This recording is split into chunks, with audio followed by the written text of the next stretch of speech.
Gators Breakdown, because there's never a dull moment in Gator Nation. The Gators Breakdown podcast is ready to go. I'm your host, David Waters. You can find me on social media at GatorDave_SEC. And hey, we got I guess kind of unique, but not so unique because we do this about once or twice a year anyway. But back on this episode, Will Miles, of course, readandreaction.com, and also Nick Knudsen from Read and Reaction joining us right here on Gators Breakdown. We usually do it before the spring, after spring, all that, but getting the trio back together right here on this episode of Gators Breakdown. Lots to get into. We'll look back at spring, but of course, the transfer portal opening on this Tuesday as we record. And this seems like was a little slow start to the day, but like the last 5 hours has just been nothing but portal stuff, like going crazy. So we'll get into all that, catch you up as best we can. Some of this will probably be old by the time you listen to it, just because it's moving so fast. But Will, Nick, guys, Read and Reaction, thanks for hopping on right here. Yeah, man, good to be here. Always good to be on Gators Breakdown. And, obviously with the portal going on, never a dull moment. When you chose that, Dave, I'm not sure you knew what you were getting into. But when I chose what? When you chose never a dull moment in Gator Nation, I'm not sure you knew what you were getting into. But no. It has become the moniker for the program in the last decade or so. Yeah, I always have time for Gator Dave when Gator Dave comes calling, for sure. So it's good to be back, Dave. I would say the last few times we've done this in January, and getting a feel for the roster in January is pretty difficult. And I was like, okay, it's after spring ball. This should be better timing. It might be more difficult right now with the portal. We'll see what happens in the next few days. But certainly, I know Florida's already had a name or two pop up. I'm sure we'll see a few more in the next few days, and it's going to look a little different.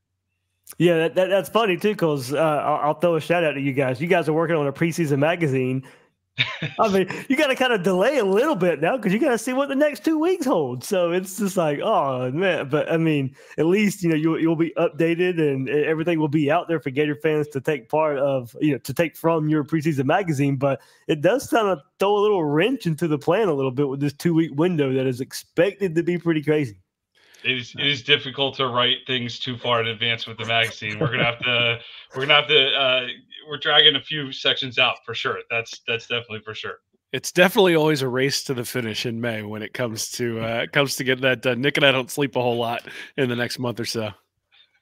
All right, yeah. So guys, there we go. We preview. You know what's coming up. Transfer portal. We'll talk Manny Nunnery entering the portal, some transfer portal targets that have kind of leaked out a little bit today on this Tuesday, and then we'll look back at spring and all that good stuff. So hit that like button. Give us all those likes right there on the YouTube version. Subscribe on YouTube or your favorite podcast platform. Get those notifications when there's new Gators Breakdown. Your support goes a long way. And, of course, I threw a preview up this morning, Gators Breakdown Plus chat we had last night with Gators Breakdown Plus members. So check that out after this episode. There's a nice little chat there. Some of that news is old already because we did talk about Manny Nunnery last night in the chat. So some of that's old, but you get those extra episodes, ad-free episodes, access to the Discord, all that good stuff. Link is in the description to join Gators Breakdown Plus. And also an announcement from Florida Victorious. Next week, April 23rd, a live Q&A session with quarterbacks, Graham Mertz, DJ Lagway, hosted by Chris Doring, all that on Florida Victorious. That should be a pretty good time there with the quarterbacks for the orange and blue. Take advantage right now. Get 20% off your first month at Florida Victorious with promo code GatorsBD. Link is in the description to join. Last week, you guys got to get on the field after the orange and blue game. This time it'll be virtual with the quarterbacks hosted by Chris Doring. So it should be a pretty good time there at Florida Victorious. So, all right, guys, let's get to it. Manny Nunnery enters the transfer portal again. He flirted with it in the winter portal cycle, only to pull himself out, go through spring practice at Florida, then puts himself back in just a couple of days later. Florida doing all the exit interviews after spring right now. Will, you shared, I won't steal the thunder there, but you shared a little Instagram post I think that we saw on Twitter for Manny Nunnery. Didn't seem too pleased with maybe the direction things were going on defense, but got all kinds of opportunity this spring with some of the injuries Florida was fighting with Shamar James and Derek Wingo. Pup Howard comes in. I'm sure that plays a big part in Manny Nunnery transferring here because Pup Howard probably came in and took the spot right away. But Manny Nunnery came in 1 year. So, didn't really, didn't really get to play a whole lot. They moved him around a bit last year, played some nickel, played some linebacker there for the Gators last year. But then Manny Nunnery in the portal. Yeah, I mean, I think we sort of expected some turnover on the roster. I'm not sure Nunnery was the guy I necessarily targeted to start with, mainly because he was such a standout on special teams when he was at Houston, and he figured with all the struggles that Florida's had on special teams that Nunnery would be somebody who at least would be able to contribute there. But we didn't really see that last year. Now, is that because the staff wasn't able to take advantage of his skills, or is that because Nunnery wasn't able to get on the field? But I think you hit it there with Grayson Howard. You know, it's hard to tell in the spring game, but you could tell pretty readily that Howard's probably going to be a pretty good player. And look, Nunnery played last year a fair amount, especially after Shamar James went down, and he didn't play great. I mean, when you start looking at like Pro Football Focus rankings or just generally what was happening with the linebackers, it wasn't like he came in and made everything raise a level or even two when he was in there. It was just, you know, he was sort of filling up space. And the reality is Florida doesn't have the ability right now to put guys out on the field who are below average. And so if they think they can go out and get somebody either in the spring portal, or if they just think Howard's going to be able to step into that role, I can understand why they would tell him that. And then, you know, obviously he has to make a decision that's best for himself, and hopefully he goes someplace, is able to latch on. And, you know, hopefully we're not ruining that Manny Nunnery is like, you know, lights out at Texas A&M or something in about 6 weeks. but look, I mean, what makes you think Yeah, I mean, we saw all those other defenders go to Texas A&M. Yeah, but Nick, look, I mean, Shamar James, Pup Howard probably look to be the top two linebackers when fall camp rolls around. You got inexperienced Derek Wingo, RJ Moten moves into the linebacker room, and of course, young players Jaden Robinson, true freshman Miles Graham, Aaron Childs. So numbers-wise, Florida's probably still pretty good here. Probably better than they've been in some time. I think that's my main takeaway from the spring overall, for all the negativity around the program in terms of the schedule and what it's been the last couple of years. Is Billy Napier on the hot seat? All those topics that have been covered to no end during this offseason. You really look at this roster and say it is deeper than it's been in some time in certain positions. Although I would not be saying no to a solid linebacker here in the transfer portal, Dave. Yeah, I mean, there's you know what? Perfect segue. We'll move to the portal. Portal needs for Florida. We'll get some of these targets, but get your guys' thoughts. And I think this is pretty blanket across Gator Nation, but maybe where you rank these positions as far as need goes for the Gators. We'll get into it, but wide receiver, of course, even after the spring, you did bring in Chimere Dike, but at the same time, still got questions if there's a downfield threat for this Gator offense, and that, you know, the big body down the field, make a catch type of receiver, maybe tight end as well. We'll kind of see if, you know, if Florida loses anybody in the tight end room. And I think you got pretty good starters there. Still worried about the depth right now. Interior of the offensive line, and then defensive end, edge rusher, I think are some of the position groups that I'm looking at as far as Florida hitting the transfer portal. We'll get into some targets in just a second, but would you guys rank those in any kind of way? Wide receiver for me is going to be up there for sure. Interior of the offensive line, maybe as well. Tight end, I would have a little lower because, you know, Florida does have a good bit of numbers there. I like Hansen, I like Boardingham, but if one of those guys go down, especially in the blocking side of it, with that Hansen provides, I got some concern at tight end for a blocking style of tight end. We'll get into that for a target in just a bit too. But wide receiver, tight end, interior offensive lineman, defensive line / edge, any other position you guys would throw in there, or is that about it? No, I think you pretty much have it covered, Dave. I mean, it was pretty obvious during the spring game that Trey Wilson was the star. And the question is going to be who can be his Robin to the Batman that he's putting out there. It was nice to see him go downfield to Wilson a little bit more, but the question is who's going to step up beside them. And you can't use him as a weapon horizontally and use him as a weapon vertically. And they used him as a horizontal weapon last year with Ricky Pearsall as the vertical weapon for the most part. They're going to have to find somebody to replace that. And I'm not sure we necessarily saw that this weekend. I think DK, okay, he was all right. Spirito was probably the most impressive wide receiver out there. And, you know, look, walk-ons at Florida, Doring said it himself on the broadcast that they have been known to excel. But if you look at Doring back when he caught 70 balls there for Florida, he had some guys named Ike Hilliard and Jacquez Green and Riedel Anthony there with him in the wide receiver room. And I think that's sort of what we're looking for, right? Is that Trey Wilson may end up being the guy who can put up 70 catches. The question is who's going to put up 50, who's going to put up 45, who's going to put up 40 right next to him. Is that guy in the room right now? I don't know that we got that answer this weekend. So I wouldn't be surprised if that's a place where Florida focuses, if for no other reason, just to bring in sort of to raise the floor, right? I mean, DK was that goal, I think, to sort of raise the floor overall. But we didn't see that, at least in the spring game. Whether that's happened over spring practice or not is something I think for other people to talk about. Yeah, I still think, you know, a Marcus Burke or oh, wow, Jesus Christ. Frazier's. Burke, Frazier's. Wow, why am I am so Khalil Jackson is the name you're looking for, right? That's, second year guy. Jesus Christ. Mizell. Jesus Lord. Yeah. I don't ever do that. That's probably the first time I've blanked on a name in the 8 years I've done this podcast. But yeah, Burke, Mizell, those are the two guys I look at. If somebody's on the roster that's going to push the ball down the field, those are the two candidates. But still got to see it. Man, Burke was a guy that coming out of Trinity Christian looked explosive as anything out from Jacksonville, but it just has not translated at Florida. So to say you count on it, I'd love to see it. I'd love to see it in action at some point. But if you give me one spot, Dave, you talk about what spots you want to see in the portal. If you give me one spot, I'd really like another solid offensive tackle option in case we saw when Barber went down last year how that looked. I thought couple of things we saw from Manuel out there. It's a little questionable. It is the spring game. Not going to go too hard on a couple of reps there, but I think with the depth at that position is a huge concern for me if there is an injury. And then even the interior part of the defensive line, there's no other Cam Jackson out there. There's no if we have an injury in a key spot or two, it's a different looking unit. So I'd like to see. Obviously, we got some young guys that can maybe fill in and step up. But to count on that going into the season, I'd like to see another piece of experience come in there if you could.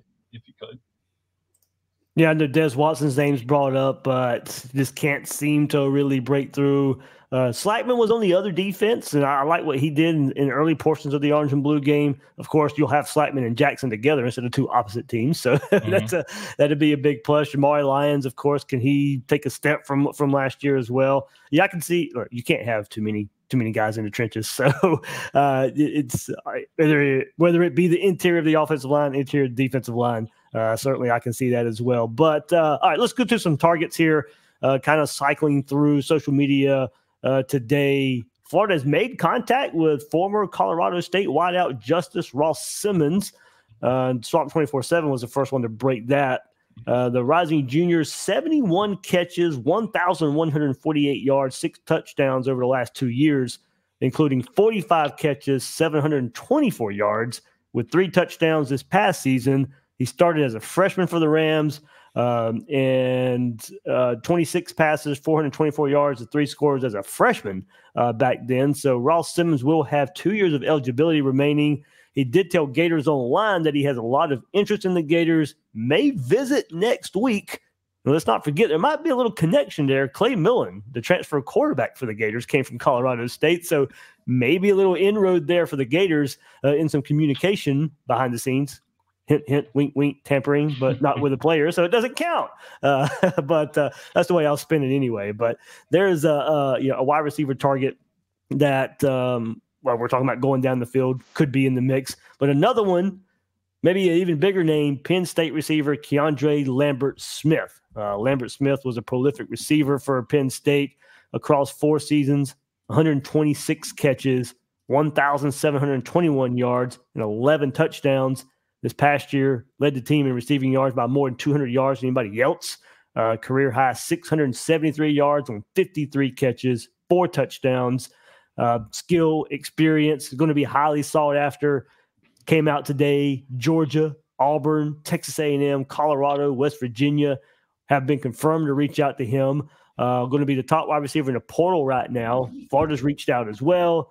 Early thought would be Georgia would be hard to beat. He's mentioned wanting to play with an experienced quarterback, but also a contender. So there's some names right there. And about an hour ago, right before we came on, not much more on him, but Houston wide receiver Sam Brown will enter the portal as well. 62 catches, 815 yards last season, 3 touchdowns. He is expected to be heavily pursued. So if we're looking for that outside receiver, downfield threat, it looks like wide receiver.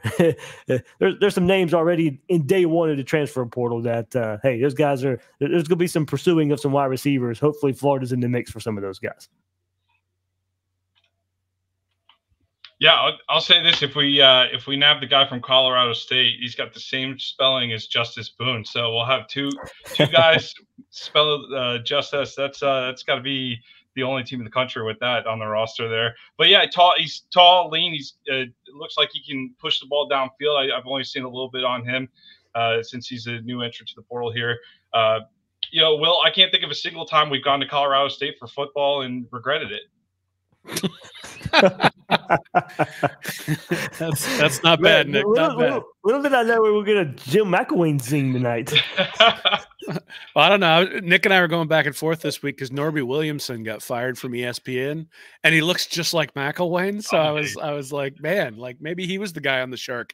But so I think if you look at what Florida's done in the transfer portal this year, or guys they've gotten to flip. I mean, obviously they had Jameer Grimsley and DeAndre Robinson, who they got to flip as signing day approached. Other than that, and other than Pup Howard, everyone is in their junior or senior season.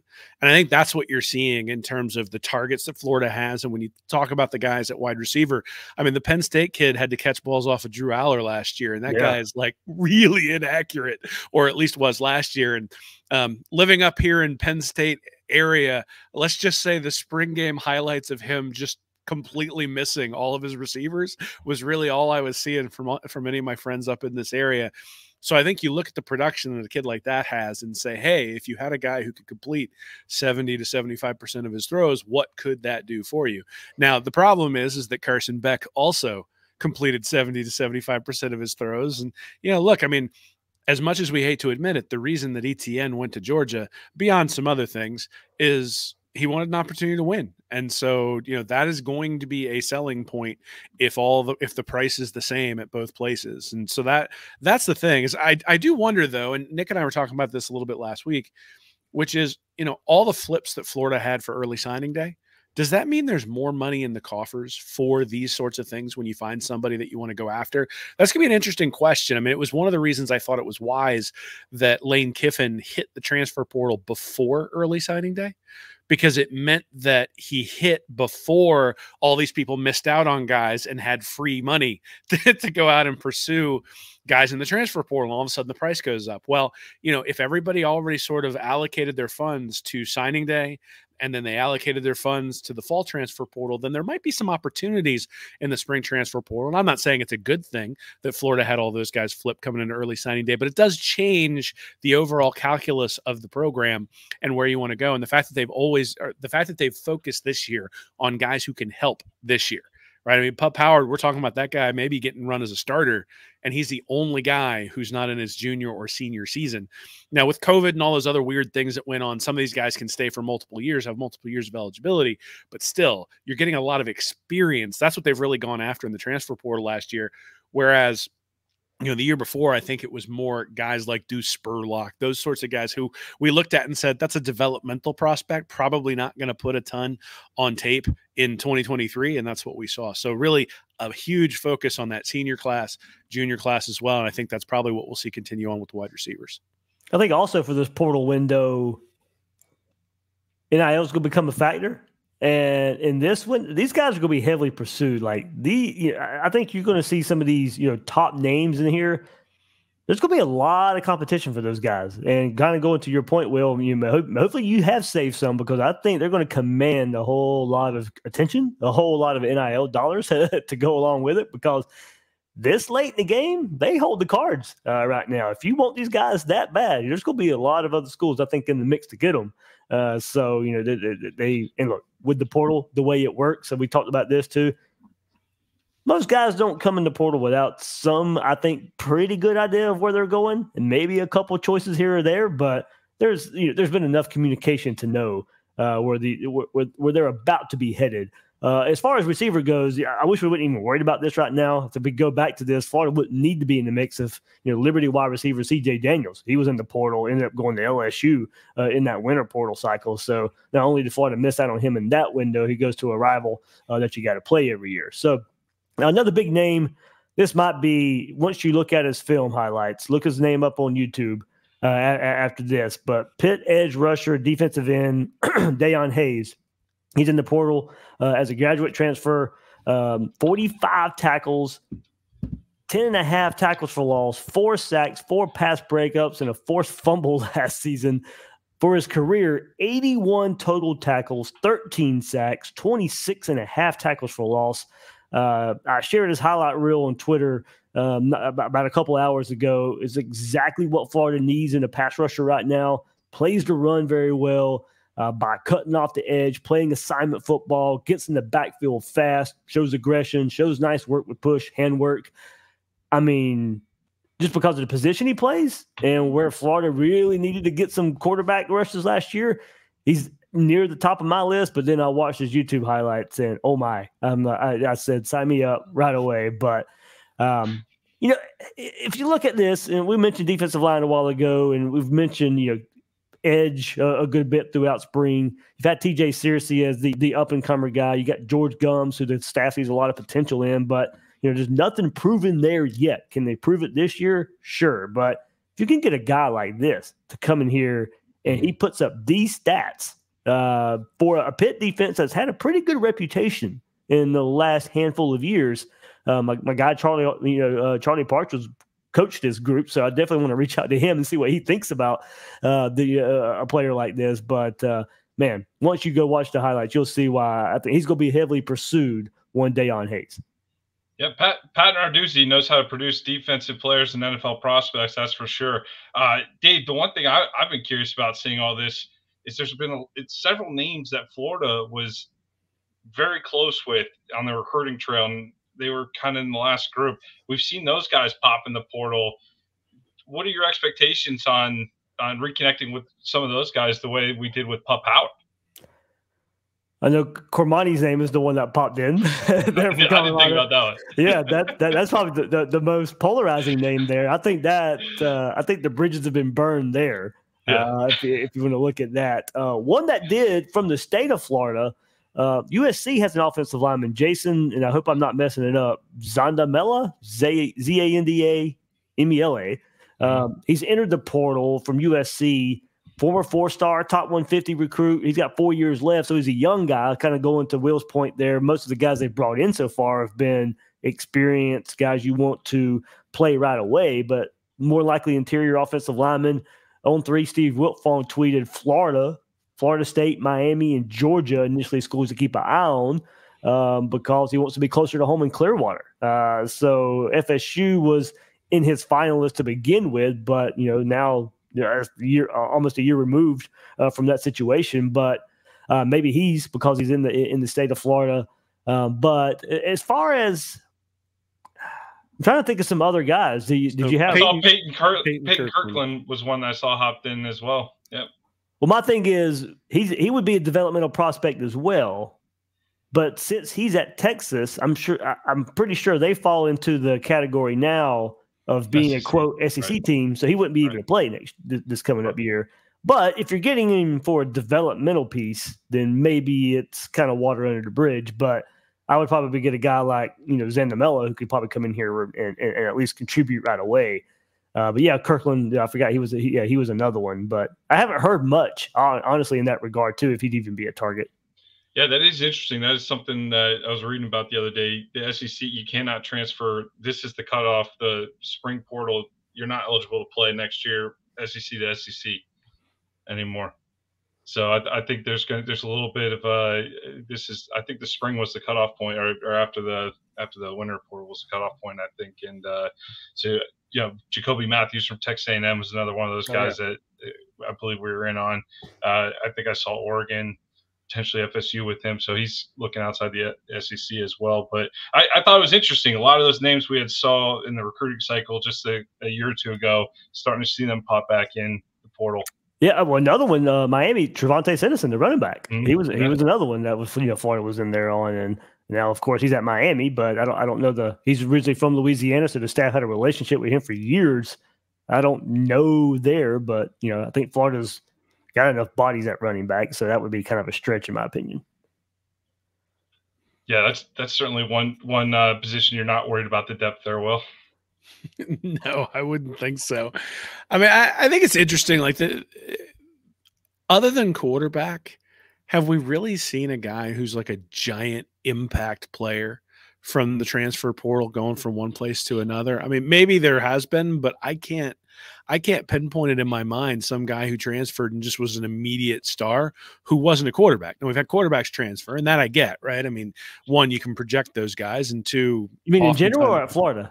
I'm almost thinking in general, like who's a guy who jumps out in your mind as like wide receiver who transferred from one place to another and wasn't playing where he was at, transfers to another place and becomes an immediate star. Like okay, you mean not really contributing before and then? Yeah, I mean, okay. Look, I mean, if Luther Burden went to the transfer portal, I'd be like, yeah, obviously, right?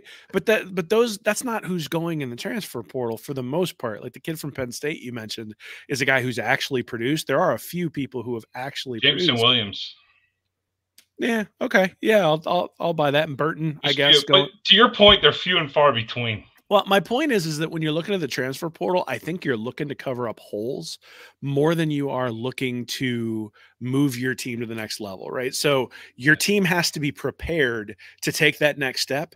If only you can plug the hole at, say, linebacker, or if only you can plug the hole at defensive end. Like you're not getting that defensive end to be a difference maker. You're getting that defensive end so that your defensive end room isn't like incredibly deficient. Right. So if you think about what happened at Florida last year, Shamar James goes down, Scooby Williams, not very good, especially when you look at all the different rankings and the play-by-play type of stuff. And Florida's defense immediately struggled the minute Shamar James got hurt and went down. Now, the defense wasn't great heading into that Georgia game before he got injured, but the defense went way downhill from there. And Florida, if you look at it overall, very deficient at linebacker. I don't know that they need all-star linebacker play for the defense to get way, way better. I think they just need to not be bad. Right? Like if they can get average linebacker play, all of a sudden that sort of plugs the hole. And now the rest of your players, if they can play above average, you can have a defense that's serviceable. Whereas if you just have this one gaping hole, it doesn't matter how good your corner is if your linebacker's getting beat one-on-one against running backs continuously, right? So to me, that's probably more the purpose of the portal. And so I think, we talk about needing a wide receiver to step up with Trey Wilson. Yeah, that's true.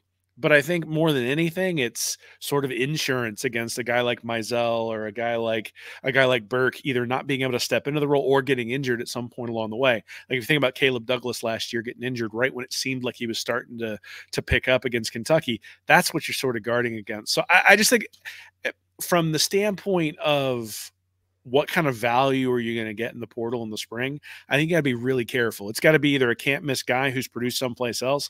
If you're projecting based on somebody who, really high recruiting ranking, but didn't play that well before, I think you're probably in for a rude awakening, or at least your expectations should be set to this guy's going to sort of set our floor, but he's probably not going to make us an elite defense or an elite offense. If we bring this guy in through the portal, he's just going to be there as a depth piece to make sure things don't fall apart.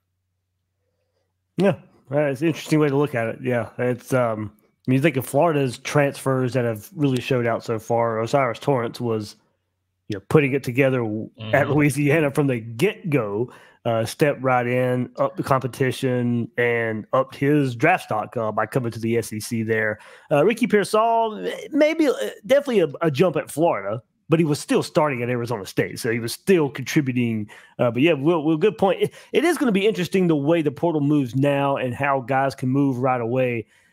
This wave of guys who have only spent 1 year at a program and going somewhere else, or guys who have even just spent a semester at a place and going somewhere else now.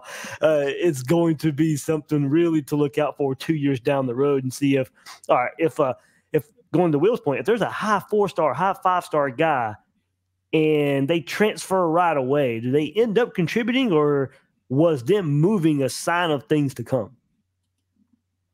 Yeah, I think that's a great question. You see a lot of these names are in the portal. They're in the portal their second or third time. It might be with some of these guys. It's got to be a mentality thing, right? Like we all know, if people hop job to job to job, year to year to year, it's probably a sign that it might not be the boss, right? At some instances. So you got.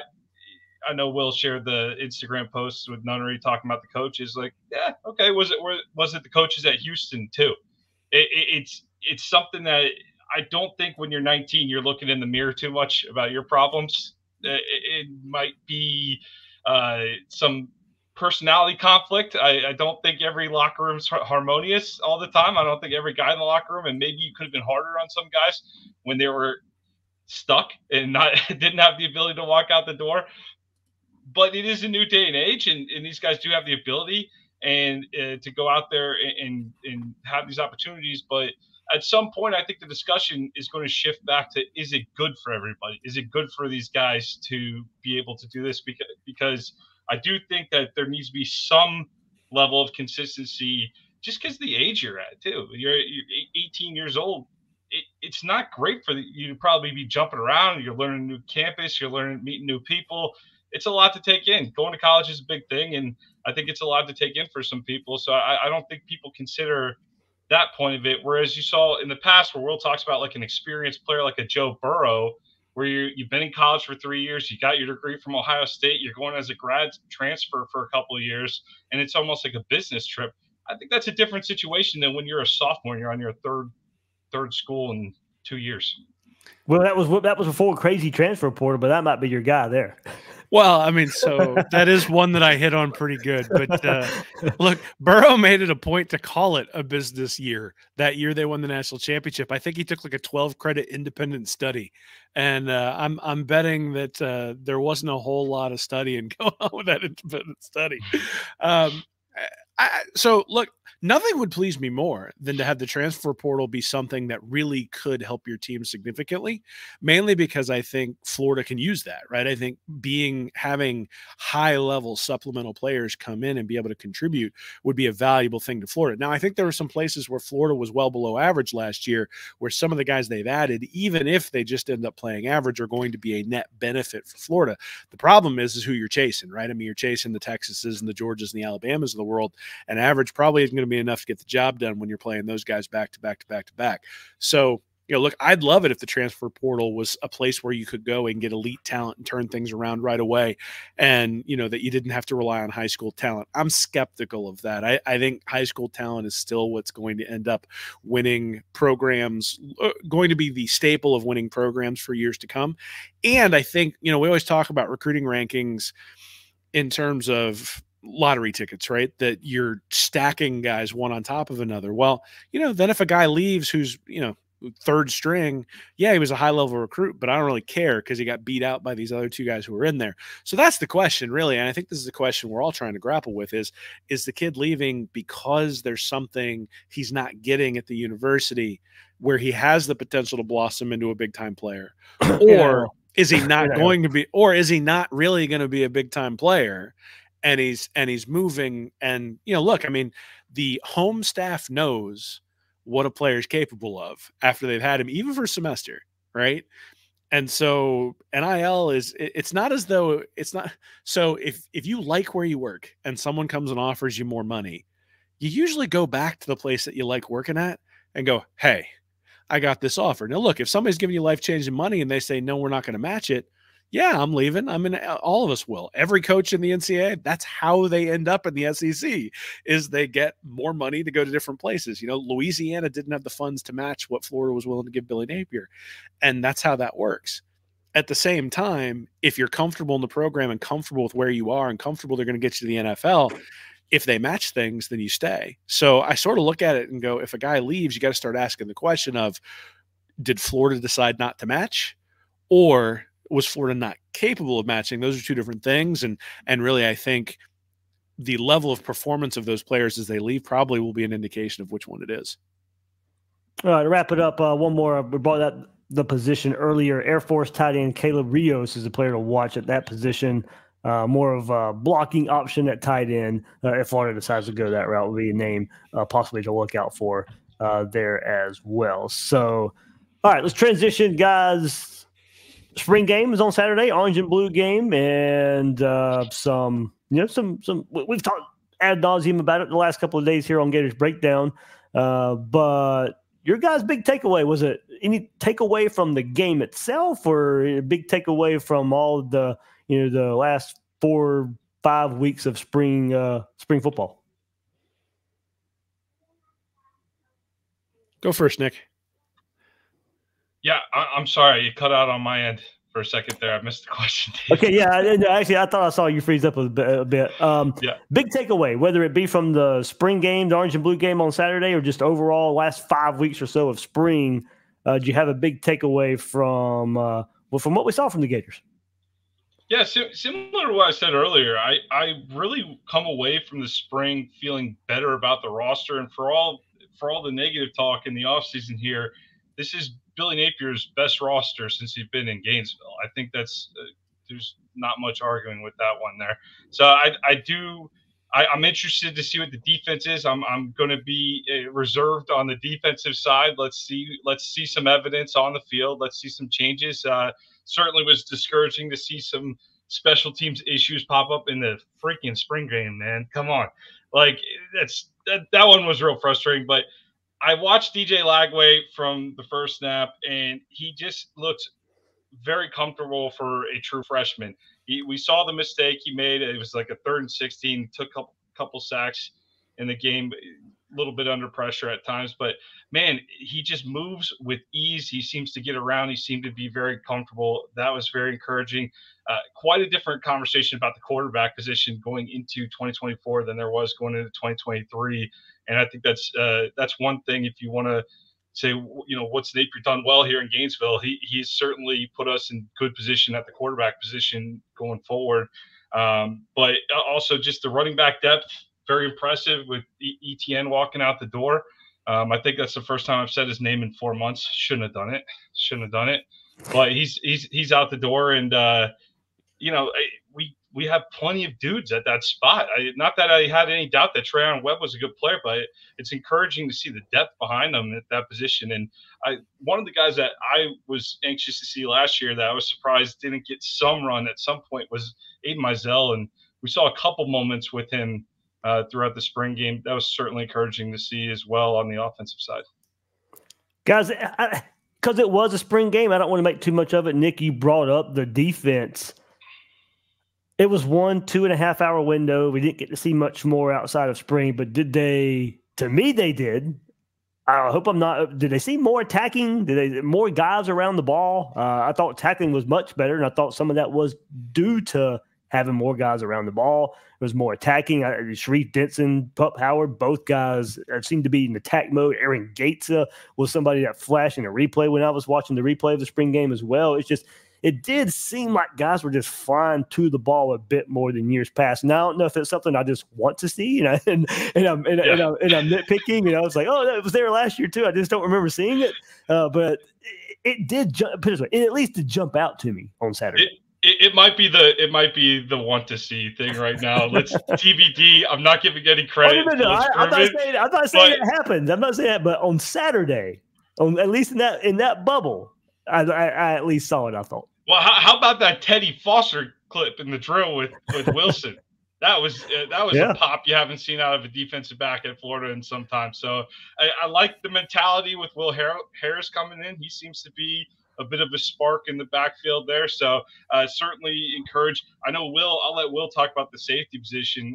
That seems to be a bit of a difference here coming into the season. But overall, it's tough to tell with the spring game because I just think you're kind of going live, but you're not. You can't hit some guys and everything. So it's a little difficult to tell, but it seemed like they picked it up the second half, though, for sure. I'll give them credit on that. Yeah, I think there are a couple things. I mean, so Trey Wilson got Teddy Foster back the play before the 60-yard touchdown because he just put him on skates on the play before. So, it turns out when you're not in a drill where you're trying to get hit, all of a sudden it's a little bit more difficult to guard that guy. I think the defense is kind of hard because it was not ones-on-ones. You're not going to – I don't think you're going to see Triquez Bridges playing safety on the 60-yard reception. That was one where it looked like he got turned around. Though Nick and I were going back and forth about it kind of depends on what coverage was called, and it looked like quarters, but it might not have been. And it might have been more of a cover two. If it's cover two, then it's not his fault. But irrespective of that, you've got guys playing in positions that they're probably not going to be playing in when they get to the regular season. Certainly not starters. I mean, you're going to have Castell, Asa Turner, and DJ Douglas back there at the safety position. So I think Florida's probably a lot better. The problem, Dave, is that last year the score of the 2023 spring game was 10-7. And then we got what we got in 2023 on the defensive side of the ball. I think it's really difficult to determine what you're going to get on defense in these games just because of the way they set it up. The place where I do think you can look at, and this was maybe the thing that jumped out at me, is in the opening game last year, Florida gave up 5 sacks, and they weren't all on the offensive line, but there was one moment in particular that I remembered from that game where Florida's offensive line didn't understand how to pick up a stunt, and it caused Mertz to get hit right away. And there was a play in the spring game early on where Mertz kind of threw into coverage and Asa Turner broke up the pass. It was sort of really kind of a bad decision. But Mertz was clean, and he was clean because the Florida defense ran a stunt, and Florida's offensive line picked it up perfectly. And so I don't know if the offensive line was perfect. In fact, I think if I go back and watch the entire thing closely, I will guarantee you that starting offensive line isn't perfect. But what I'll tell you is they're way ahead of where they were last year because they didn't know how to pick that stuff up in the game against Utah, and they're already picking it up right now in the spring. So that's maybe the one thing that I would take away as a big time positive for Florida is, we talked about Crenshaw Dixon coming in. We talked about Devon Emanuel coming in, George sliding to the inside. Well, is that really going to make that big of a difference? And what I would say is continuity on the offensive line last year was a problem. It's probably still going to be a problem this year from time to time. But in terms of what they showed on the field in the spring game, picking up specific things where, look, the defense was trying to trick them.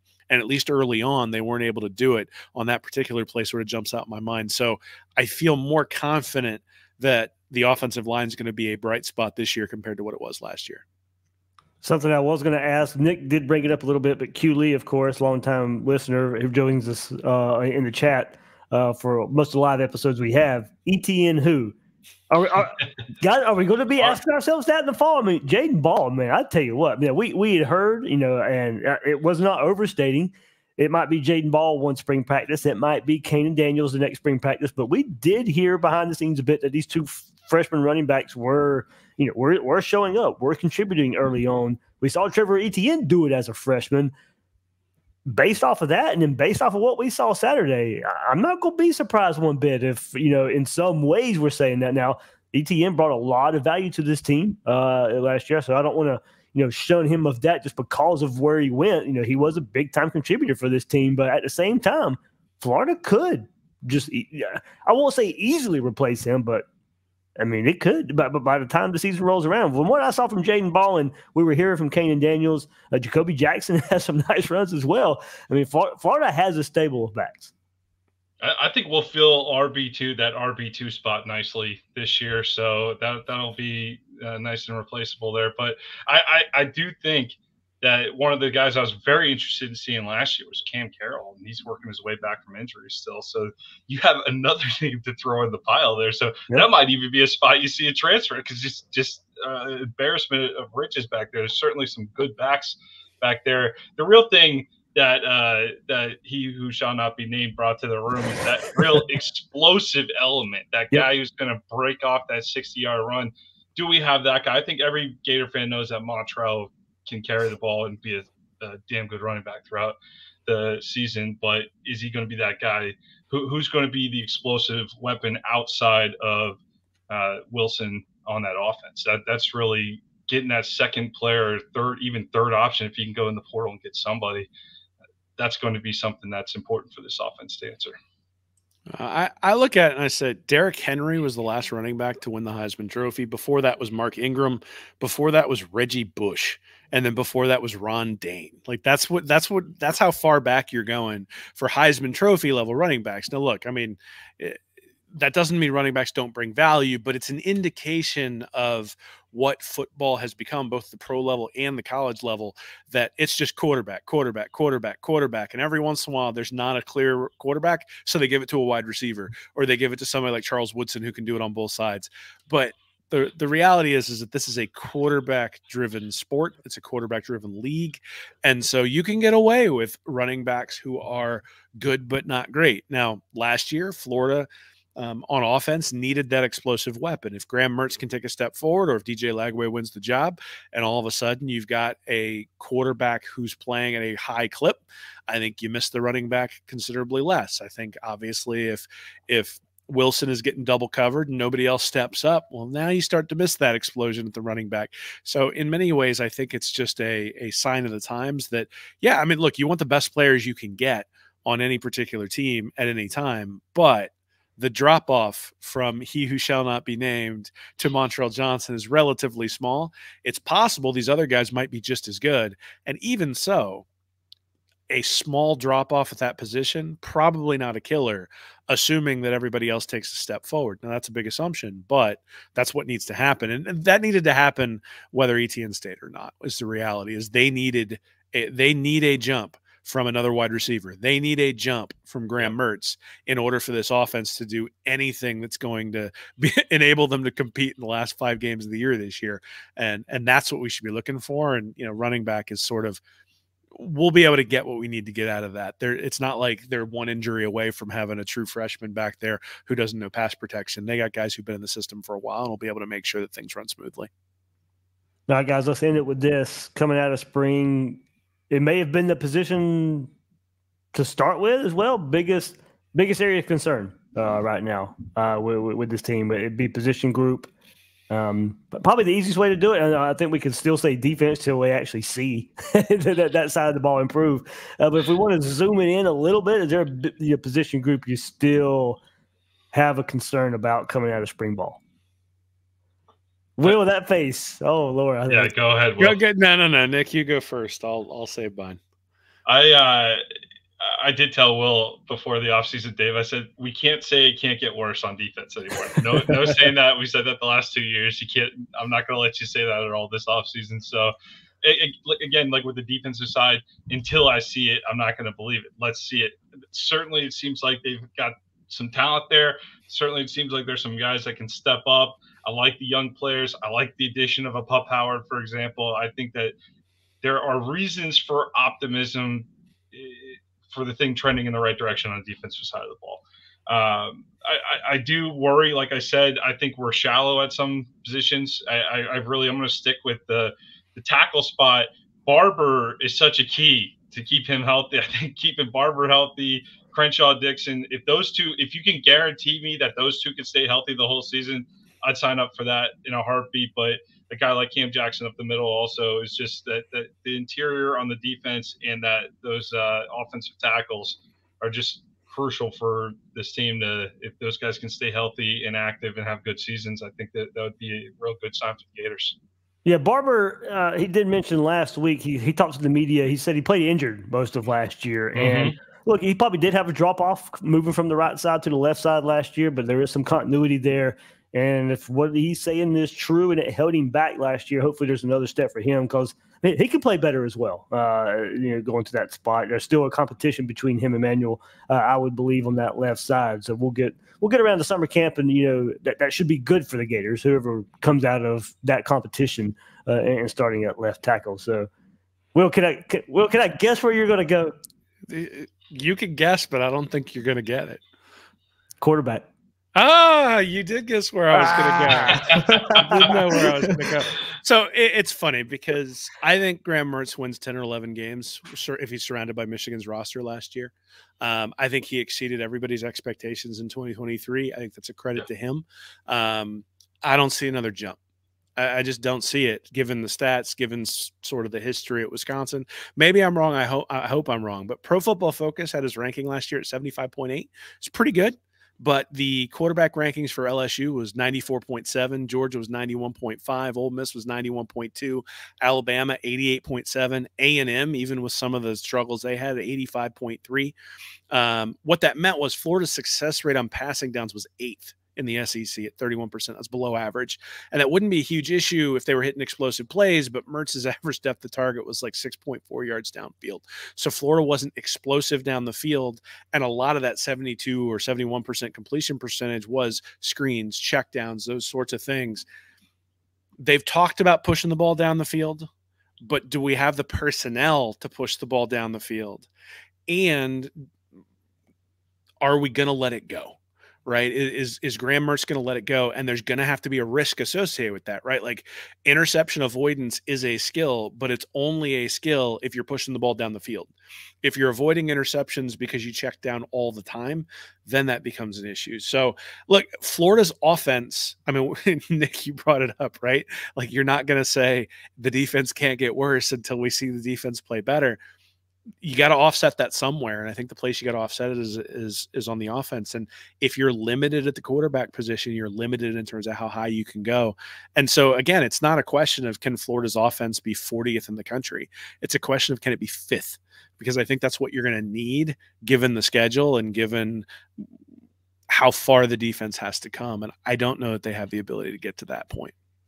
Yeah, I think many of us said, there's got to be a jump there. Now, I don't know if I'd say a concern, but I can see it, especially with your point. If the defense doesn't get better, if wide receiver is still an issue, and you're having to put more on Graham Mertz, hopefully there's a running game there that he can lean on a bit more. But, I mean, with this schedule coming, Florida's going to have to be more explosive. No doubt about it. There's going to be some games, even with a better defense. They're going to be in some shootouts. There's going to be some 30, 40-point games they're going to find themselves in where there's going to have to be some down the field passes, and not just one to make us all happy. I mean, there's going to have to be 2, 3 in a game to just keep up with the opposing offense. Those offenses you mentioned, Will, Georgia, Texas, Oklahoma, Ole Miss, they're on the other sideline next year. So you expect those games to be heavy, high scoring just to keep up. Even if your defense takes a step, you're going to find yourselves because of those offenses in some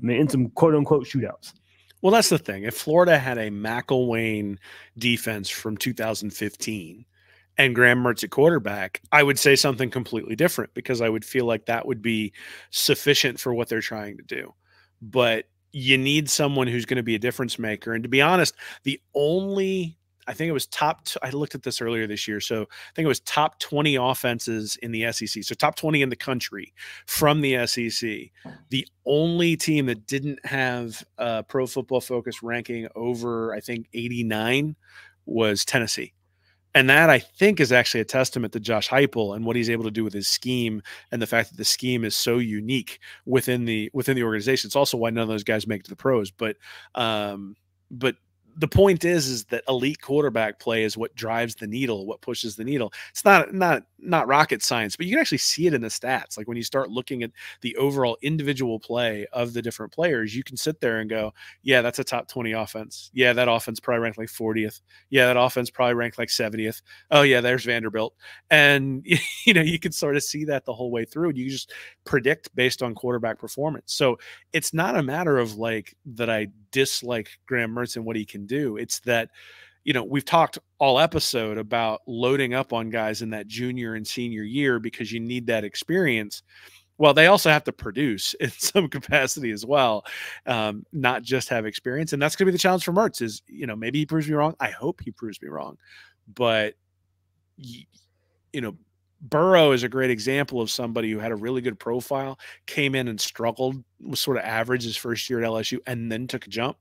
I think we all sort of look at Mertz and say he took a jump last year. It's rare to see 2 jumps in a row. Maybe Jaden Daniels is the guy you'd look at and said took 2 jumps in a row from his time at Arizona State to LSU year 1, year 2. I hope it's there. I just, given what I saw in the spring game, I'm not convinced that it is. I'd say like a Jalen Hurts going from Bama to Oklahoma is a little interesting too, because the whole thing at Bama was, yeah, he's good, but is he Tua good? Is he at that level? I think he went to Oklahoma and lit it up. The difference with an example like that, or like a Joe Burrow, is those guys did not have the 3 years on tape that Graham Mertz had at Wisconsin. So if Mertz does take that jump and he does truly become an elite quarterback in the SEC this year, man, what a marketing tool for Billy Napier on the recruiting trail with quarterback. He already seems like he's doing okay recruiting quarterbacks, but that would be a huge win for Billy Napier if Mertz really took that next jump this year. I mean, we kind of saw it play out. You know, a certain level of quarterback play that you probably had to have. Now, Mertz isn't going to be Daniels because of the lack of running ability. It's just not. But that type of play to make up for a terrible defense. I mean, LSU's defense was just as bad as Florida's in many, many ways last year. Still only lost 3 games, you know, just because of what they were able to do at the quarterback spot. So that just lets you know how much it can elevate a team and how much it can carry a team.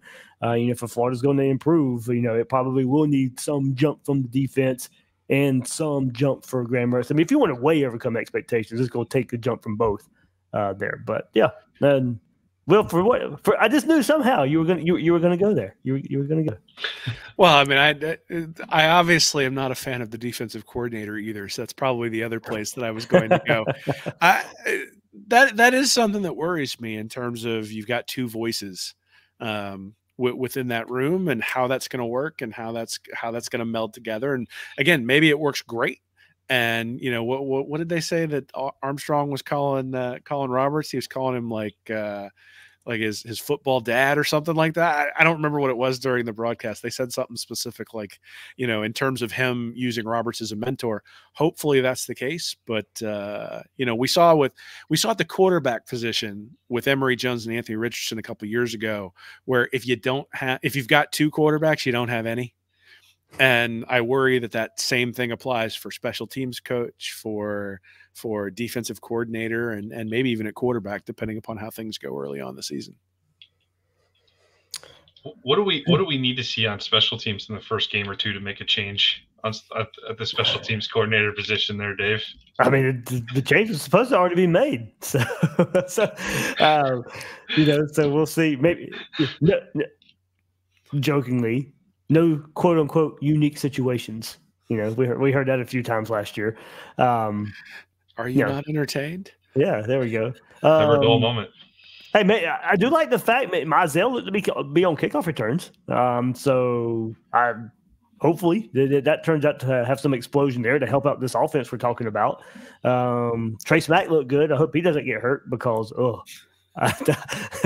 that's gonna be tough if Trace Mack goes down. Might need a different backup. You know, it'll be interesting. I saw Hawkins return a couple of kicks. Yeah. He's certainly got some jets, so it'd be nice to see. It'd be nice to get some real field position advantage. It felt like Florida was always behind the sticks last year. Some of that because they didn't get turnovers, but some of that just because, you know, they would bring the ball out from the end zone on kickoffs and be sitting at the 18-yard line, or worse, if they got like a holding or a block in the back penalty and be starting at the 8-yard line. It just never felt like Florida was starting at midfield. You know, and at least the year before, ETN was able to get the ball out to, you know, the 35, 40, 45-yard line a few times. It just didn't feel like that happened at all last year. Yeah, there we go. Good look at spring practice. But yeah, special teams, I know people kind of wanted to throw everything away when they saw 10 guys on an extra point block, but it's pretty rough. That's pretty rough. We'll stick on special team Spinal Tap. It goes to 11. Like get it to 11. Come on. Never a dull moment on special teams. That's what I want to see, man. Just 11 guys, like all the different numbers. All right, guys, good stuff. Read reaction right here. I don't know. Would putting a percentage on where the magazine is right now be as we discussed earlier, this transfer portal kind of throwing a wrench in everything. That's not even a joke. Yeah, it really is, because there's some articles that I want to wrap up that I am waiting to wrap up until we kind of get the feel of things. And obviously that's the one thing with the magazine anyway, is there is going to be some information that's out of date quickly in this transfer portal era at times, but we'll have most of it in the right spot by the time we send it off to the presses and get it out to people. Yeah, so launch date's May 15th. So we're still a month out. We're still good. Yeah. And the reality is, the funny part is the writing comes pretty quick. It's the research that takes a long time. So getting all the stats together, trying to piece together what the story is going to be from the stats. Because what we don't want to do is just put a bunch of charts on there, right? Yeah. We want to actually have like a conclusion drawn from the evidence that says, hey, and really, I think the big thing that we're trying to do with this year's magazine is take all the stuff that the haters are saying. And in some cases we may go, yeah, they're kind of right. Maybe switch to a different topic. But in other cases go, no, here's what you throw back at the Georgia fan who's barking at you at the water cooler when they throw something out there. Here's something that you can say back to them. So that's sort of the goal, is to be able to give good information that you'll be able to use with people that you're arguing with this offseason. Good stuff. I know I look forward to it. In the last 2 years, you guys have done it. So some good stuff. Good stuff on the way. Yeah, thanks, Dave. Yeah, we're looking forward to it. Thanks, Dave. All right. Any work you guys got stand up and holler coming out this week on the? I think we'll record it now. Oh. Yeah, we got that, and then I didn't get my spring recap up yet, so that's going to be going up tonight too, if I have time, because there's some interesting stuff in there that I think I saw in the film that hopefully people enjoy seeing, some examples of the stuff that there've been a lot of people who sort of put recaps together. I don't think any of them are inaccurate, but I always like looking at the film and saying, here's what I saw. So we'll do that this week. So that means Dave shut up so they can get to work. We were